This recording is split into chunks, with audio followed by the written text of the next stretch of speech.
बच्चों, आज के इस वीडियो में Bihar board class 10th Hindi पाठ्य पुस्तक गोदली भाग 2 गद्य भाग, जिसका पहला चैप्टर है श्रम विभाजन और जाति प्रथा।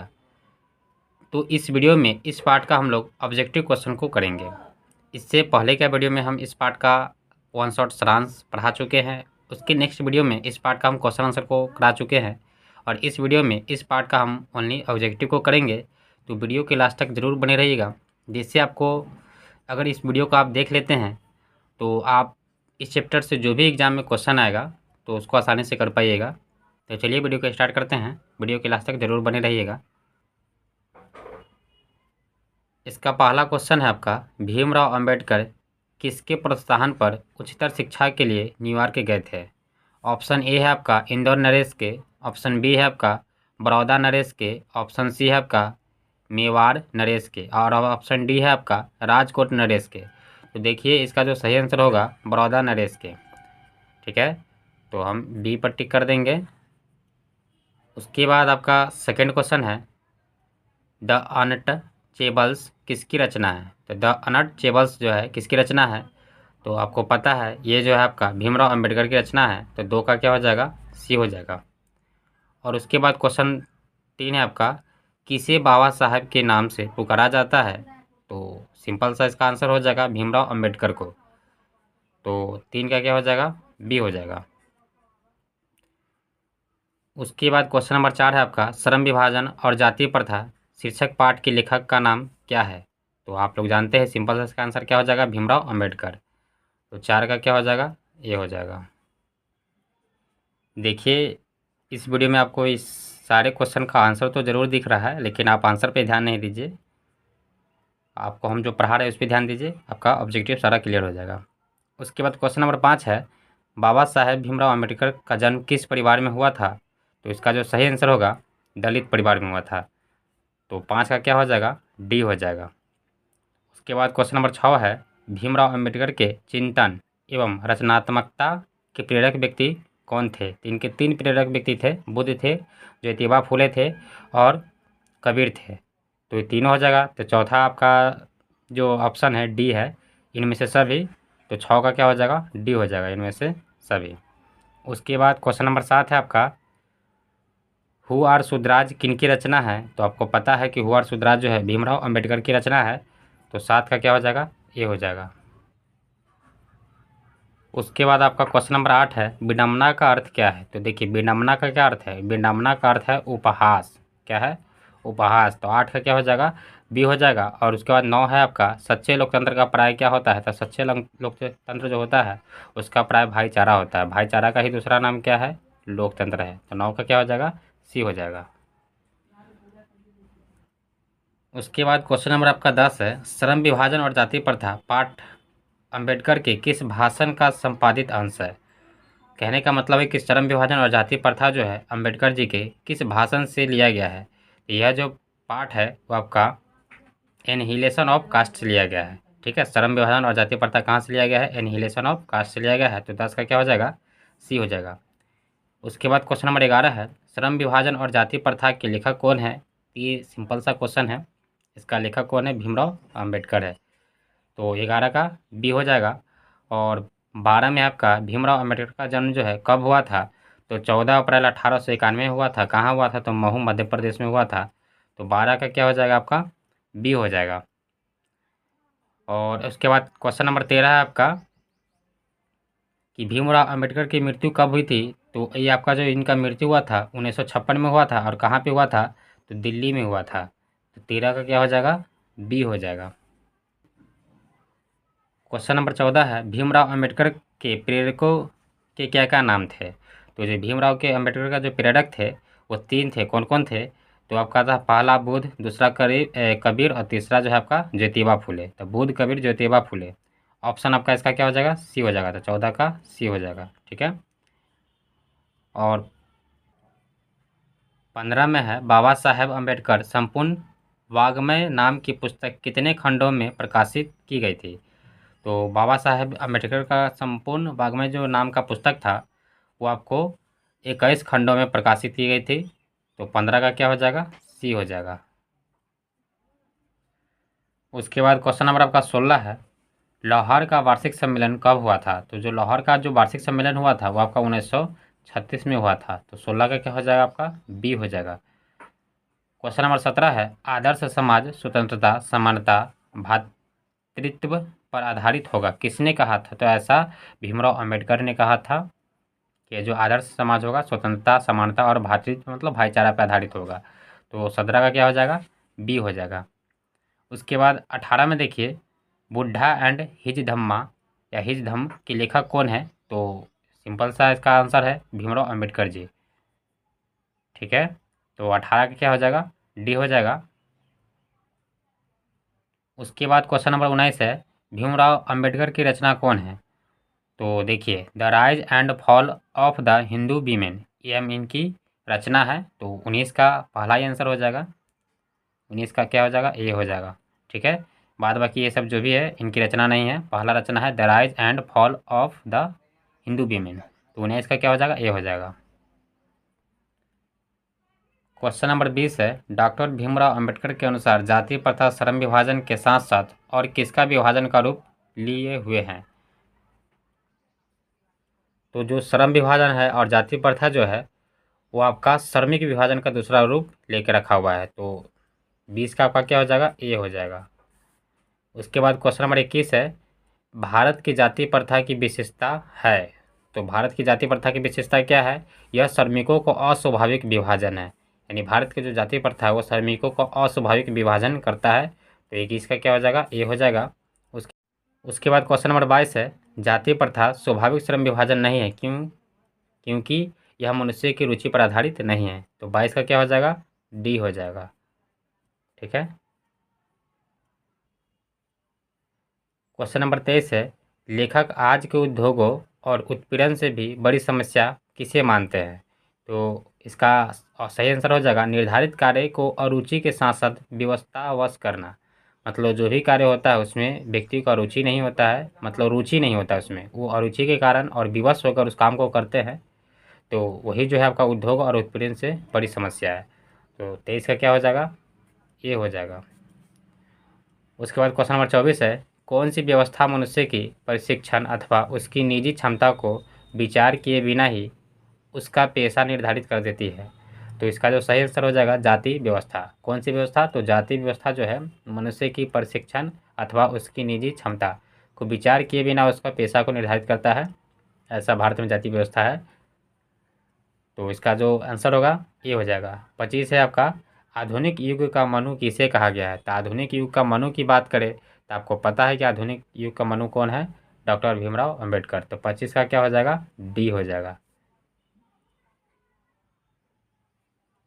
क्वेश्चन नंबर आपका 26 है, संचारित का शब्दार्थ है। तो संचारित का शब्दार्थ क्या है? संचारित का जो शब्दार्थ होगा बाबू वो हो जाएगा प्रवाहित। संचारित मतलब क्या? प्रवाहित करना। तो 26 का क्या हो जाएगा? सी हो जाएगा। और 27 में है, लेखक की दृष्टि से विडंबना की बात क्या है? तो लेखक की जो दृष्टि है वो विडंबना की बात है कि जातिवाद की पुस्तकों की कमी नहीं है। देखिए, इस ऑब्जेक्टिव पार्ट को करने से पहले आप इस पार्ट का सारांश को पढ़ लीजिए। उस वीडियो में अगर आप देखते हैं तो उस वीडियो को देखने के बाद आपका सारा ऑब्जेक्टिव क्लियर हो जाएगा। तो इस ऑब्जेक्टिव को करने से पहले आप उस वीडियो को ज़रूर देखें जिससे आपको आसानी से समझ में आए। तो 27 में आपका है, लेखक की दृष्टि में विडंबना की बात क्या है? तो जातिवाद के पुस्तकों की कमी नहीं है। तो 27 का क्या हो जाएगा? ये हो जाएगा। उसके बाद आपका क्वेश्चन नंबर 28 है, लेखक की दृष्टि में आदर्श समाज कैसा होना चाहिए? तो जिसमें स्वतंत्रता, समानता, समता और भ्रातृत्व का भाव हो, जिसमें सभी धनी हो, ये तो नहीं होगा। जिसमें सभी पढ़े लिखे हो, ये भी नहीं होगा। जिनमें सभी स्वस्थ हो, ये भी नहीं होगा। पहला आंसर हो जाएगा, जिसमें स्वतंत्रता, समता और भाईचारा की भावना हो, वही आपका सच्चे आया आदर्श समाज होता है। तो 28 का क्या हो जाएगा? ये हो जाएगा। ठीक है, उसके बाद आपका नेक्स्ट क्वेश्चन है 29, लेखक बेरोजगारी का प्रमुख और प्रत्यक्ष कारण किसे मानते हैं? तो जाति प्रथा को मानते हैं। तो 29 का क्या हो जाएगा? सी हो जाएगा। उसके बाद क्वेश्चन नंबर 30 है, डॉक्टर अंबेडकर ने किस पत्रिका को संपादन किया था? तो ये इन्होंने बहिष्कृत भारत को संपादन किया था। तो 30 का क्या हो जाएगा? आपका सी हो जाएगा। ठीक है, उसके बाद क्वेश्चन नंबर आपका 31 है, आधुनिक सभ्य समाज कार्यकुशलता के लिए किसे आवश्यक मानता है? तो जो आधुनिक सभ्य समाज है कार्यकुशलता के लिए श्रम विभाजन को आवश्यक मानता है। तो 31 का क्या हो जाएगा? ए हो जाएगा। उसके बाद आपका क्वेश्चन नंबर 32 है, डॉक्टर भीमराव अंबेडकर के पिता का क्या नाम था? तो देखिए इनके पिता का नाम था रामजी सकपाल और इनकी माता के जो नाम था भीमाबाई था। तो 32 का क्या हो जाएगा? बी हो जाएगा, रामजी सकपाल। और 33 में डॉक्टर भीमराव अंबेडकर की माता का क्या नाम था? तो इनकी माता का नाम था भीमाबाई। तो 33 का क्या हो जाएगा? डी हो जाएगा और 32 का बी हो जाएगा। उसके बाद आपका क्वेश्चन नंबर 34 है, डॉक्टर भीमराव अंबेडकर ने पीएचडी की उपाधि कब प्राप्त की थी? तो इन्होंने पीएचडी का उपाधि जो है 1916 ईस्वी में प्राप्त की थी। तो 34 का क्या हो जाएगा? सी हो जाएगा। और 35 में आपका द कास्ट इन इंडिया दियर मैग्निज्म किन किनकी रचना है? तो ये भीमराव अंबेडकर की रचना है। तो 35 का क्या हो जाएगा? ए हो जाएगा। और 36 में है मूक नायक क्या है? तो ये आपका क्या है? अखबार है। मूक नायक क्या है? ये आपका अखबार है। तो 36 का क्या हो जाएगा? ए हो जाएगा। क्वेश्चन नहीं दिख रहा था ना? अच्छा देख लीजिए, मूक नायक क्या है? तो ये अखबार है। और the caste in India their magazine के लेखक कौन है? तो भीमराव अम्बेडकर है। उसके बाद क्वेश्चन नंबर आपका 37 है, जाति प्रथा किस प्रकार का श्रम विभाजन है? तो जाति प्रथा जो है आपको अस्वाभाविक श्रम विभाजन है। तो 37 का क्या हो जाएगा? ये हो जाएगा। और क्वेश्चन नंबर आपका 38 है कि जाति प्रथा भारत में किसका एक प्रमुख कारण बनी हुई है? तो ये जो है आपका बेरोजगारी का एक प्रमुख कारण बनी हुई है। कैसा है? तो प्रत्यक्ष और प्रमुख कारण बनी हुई है। तो 38 का क्या हो जाएगा? बी हो जाएगा। ठीक है। उसके बाद आपका क्वेश्चन नंबर 39 है कि बाबा साहब डॉक्टर भीमराव अम्बेडकर की विख्यात भाषण इसमें कौन सा है? तो एनिहिलेशन ऑफ कास्ट है। तो 39 का क्या हो जाएगा? सी हो जाएगा, है ना। इनका जो विख्यात भाषण है एनिहिलेशन ऑफ कास्ट है, जहाँ से ये जो श्रम विभाजन और जाति प्रथा पाठ जो है लिया गया है। तो 39 का क्या हो जाएगा? आपका सी हो जाएगा। इस चीज़ को याद रखिएगा। और उसके बाद आपका क्वेश्चन नंबर आपका 40 है कि भीमराव अम्बेडकर ने निम्न में से किसकी रचना की है? तो बहादुर तो नहीं, ये गलत हो जाएगा। बहादुर कहानी है, इसका लेखक दूसरा है। नाखून क्यों बढ़ती, ये भी नहीं होगा। भारत से हम क्या सीखे, ये भी नहीं होगा। जाति प्रथा और श्रम विभाजन। तो 40 का क्या हो जाएगा? आपका सी हो जाएगा। क्वेश्चन नंबर आपका 41 है, श्रम विभाजन और जाति प्रथा गद्य की कौन सी विधा है? तो श्रम विभाजन और जाति प्रथा जो आपका क्या है? निबंध है। तो 41 का क्या हो जाएगा?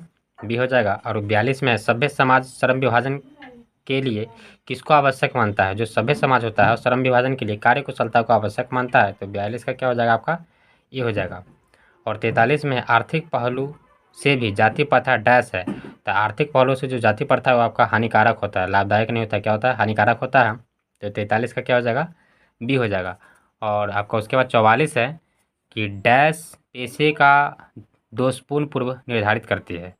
तो कौन? जाति प्रथा। जाति प्रथा पेशे को दोषपूर्ण पूर्व निर्धारित करती है। तो 44 का क्या हो जाएगा? आपका बी हो जाएगा।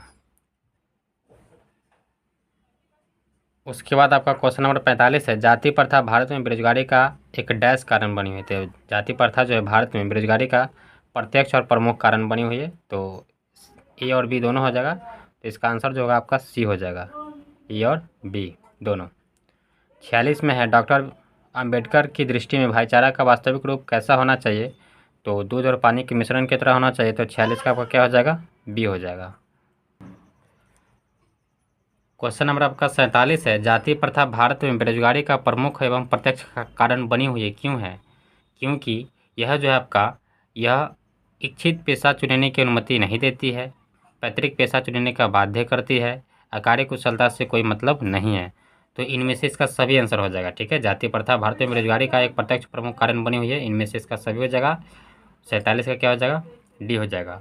और 48 में है कि जाति प्रथा क्या निर्धारित करती है? तो जो जाति प्रथा है वो आपको क्या निर्धारित करती है? पेशा को निर्धारित करती है, यानी काम को निर्धारित करती है। तो 48 का क्या हो जाएगा? आपका ए हो जाएगा। और 49 में है, भीमराव अंबेडकर के निबंध है। तो भीमराव अंबेडकर के निबंध कौन है? श्रम विभाजन और जाति प्रथा। तो 49 का क्या हो जाएगा? बी हो जाएगा। उसके बाद क्वेश्चन नंबर 50 है, डॉक्टर अंबेडकर की वाग्मय हिंदी में कितने खंडों में प्रकाशित हो चुकी है? तो ये जो है आपका 21 खंडों में प्रकाशित हो चुकी है, तो 50 का आपका क्या हो जाएगा? डी हो जाएगा। वाग्मय हिंदी कितने में खंडों में? तो 21 खंडों में प्रकाशित हो चुकी है, तो 50 का आपका डी हो जाएगा। और उसके बाद आपका 51 में है कि भीमराव अंबेडकर के चिंतन और रचनात्मक के मुख्यतः कितने प्रेरक व्यक्ति रहे? तो इसके 3 प्रेरक व्यक्ति थे, पीछे आपको हम करा चुके हैं। तो 51 का क्या हो जाएगा आपका? डी हो जाएगा। और 52 में है आपका डॉक्टर अंबेडकर किस वर्ग के परिवार में जन्म लिए थे? तो ये जो है आपका दलित वर्ग के परिवार में जन्म लिए थे, तो 52 का क्या हो जाएगा आपका? सी हो जाएगा। और 53 में है आपका कि भारतीय संविधान के निर्माता किसे कहा गया है? बहुत बार क्वेश्चन पूछा जाता है, तो भारतीय संविधान का जो निर्माता है वो आपका भीमराव अंबेडकर को कहा गया है, तो 53 का क्या हो जाएगा आपका? सी हो जाएगा। और उसके बाद आपका 54 में है कि बाबा साहब भीमराव अंबेडकर का जो जन्म है किस राज्य में हुआ था? तो आपको पता है कि महू मध्य प्रदेश में हुआ था, तो 54 का क्या हो जाएगा? ए हो जाएगा। उसके बाद क्वेश्चन नंबर आपका 55 है, जातिवाद के पुस्तकों द्वारा श्रम विभाजन किसका दूसरा रूप माना जाता है? तो जातिवाद के पुस्तकों के द्वारा श्रम विभाजन जो है आपका जाति प्रथा का दूसरा रूप माना जाता है, तो 55 का क्या हो जाएगा? बी हो जाएगा। और 56 में है जाति प्रथा के अनुसार श्रम विभाजन का आधार क्या है? तो जो श्रम विभाजन का आधार है आपका वो पैतृक पेशा है, ठीक है। तो 56 का क्या हो जाएगा आपका? सी हो जाएगा। और 57 में है कि श्रम विभाजन और जाति प्रथा शीर्षक निबंध किनके द्वारा हिंदी में रूपांतरित है? तो किनके द्वारा? तो ये जो इसका हिंदी में रूपांतरित किया था वो आपका ललही सिंह यादव ने किया था, तो 57 का क्या हो जाएगा आपका? सी हो जाएगा। तो इस प्रकार हम इस पार्ट का सारे ऑब्जेक्टिव क्वेश्चन कर लिए।